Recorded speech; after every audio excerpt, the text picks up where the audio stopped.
I am a person who has never at any point enjoyed school. Now, don't get me wrong, I've always liked to learn things and gain knowledge, but I never really clicked with the whole school process.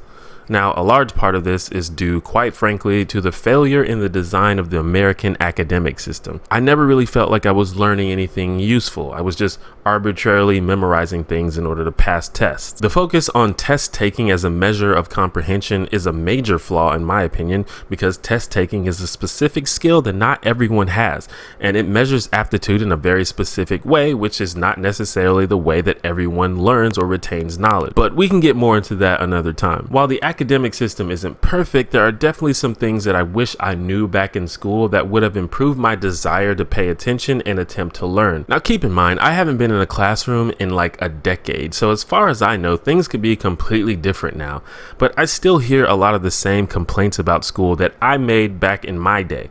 So maybe keeping a few of these things in mind could help your outlook if you're in school. Now, as I've grown, I've been pleasantly surprised to learn that basically all academic subjects are really actually interesting and fun. I definitely didn't think that when I was in school. Now, obviously, some things are going to be more interesting to some people, but you can find something cool about basically everything. And your teacher may be terrible at making it fun, but this is where you have to put in some personal effort. I wish I had YouTube when I was in high school. There are so many great, exciting videos that get me interested in math and science and history, like Minute Physics or Vi-Heart or Crash Course. One of the easiest ways to make school interesting is to imagine how it is applicable in real life. A lot of people say things like, I'll never use this, why do I have to learn it?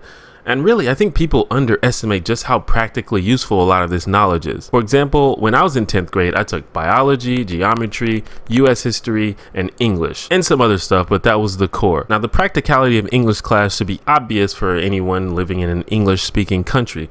Learning how to read and write English properly and eloquently is very useful for both effective communication and comprehension. And if you plan on participating in any professional career that involves writing words in any capacity, which is almost all of them, you'll want to have an advanced understanding of the English language, beyond what your parents taught you. Okay, so why is it important to learn about biology? Well, first of all, learning about human biology teaches us how our bodies work, which comes into play in many ways, from dealing with illness to nutrition to fitness. It even affects us socially when we're talking about sexuality or genetics and how it affects our behavior. We study the biology of other plants and animals, which affects our understanding of the environment and evolution and natural resources and what we eat. Geometry helps you recognize patterns and measure things. History gives you context for what's happening on the news. At first, I was literally going to go through each subject in depth and explain like the applicability of all of them, but I don't want to spend 10 minutes on my personal high school curriculum. The point is, don't underestimate the usefulness of what you're learning. Odds are the knowledge you're gaining is immediately applicable to your life in some way, especially if you're in high school. But ultimately, the point of going to school is not to endlessly drill knowledge and skills into your brain.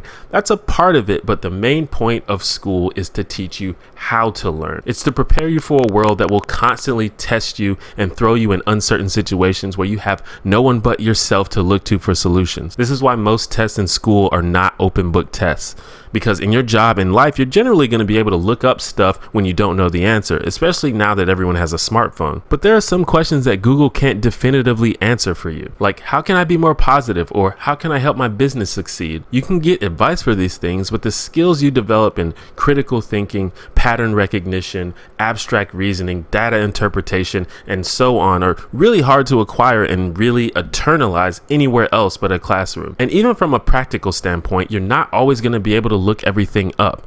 There may be technical limitations or time constraints, or you may not even know what to look up for your particular problem. So school may not always be the most interesting thing ever, and you shouldn't expect it to be honest, but try to keep in mind all the ways you can apply it to your life and try to engage with it and make it fun. Challenge yourself. I promise it will pay off. That's just me though. What should the next video be about? Drop a comment. I want to give a shout out to all of the new subscribers. How you doing? If you enjoyed the video, consider dropping that thumbs up and subscribe if you like my hair.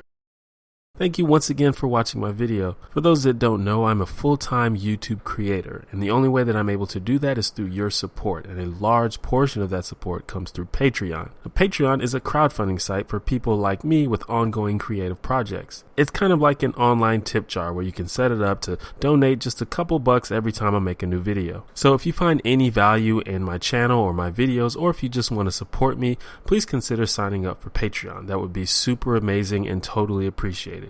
But even if you don't feel like it, or if you can't, that's fine too. I just thank you for watching.